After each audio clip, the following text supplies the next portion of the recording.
Kamala Harris for California governor. A new poll shows many voters would support her if she did decide to run. KCRA 3 Capitol correspondent Ashley Zavala joining us right now here in the studio with how Democrats and Republicans are responding to this. Ashley.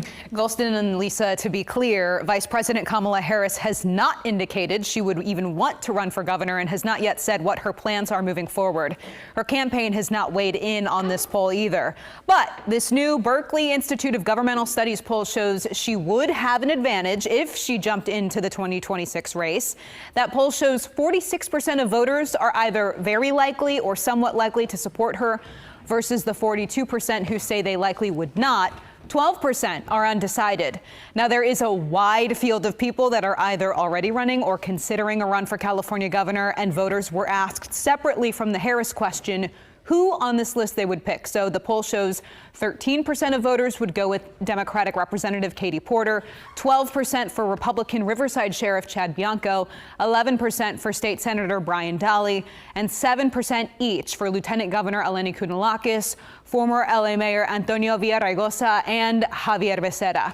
Now, we caught up with Democratic strategist Steve Maviglio and Republican strategist Matt Shupe about this poll and Harris's advantage.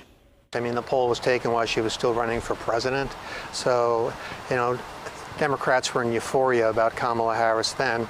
Right now, we're in the hangover stage, so the results might be a little bit different. Clearly, she'd be able to clear the field. She has a national fundraising prowess. She's beloved by Californians right now.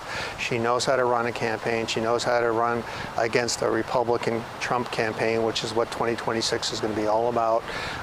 She did well enough in California that I don't think any other Democrat would want to challenge her, quite frankly. I mean, this seems like the clear sign of the third stage of grief after a loss. The first being denial, then anger. This one is the bargaining phase. They've been talking about making her president, for a month, and that Biden should step down. They've talked about appointing her to the Supreme Court. Now they're talking about making her governor of California. This is a clear sign of the bargaining stage of grief.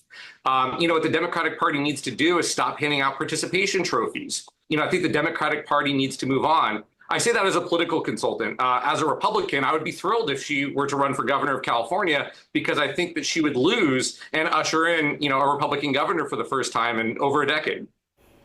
Now, Harris years ago opened up a state campaign account for the 2026 governor's race, but records show she closed that account in 2018. And if you're asking yourself, why on earth are we already talking about 2026?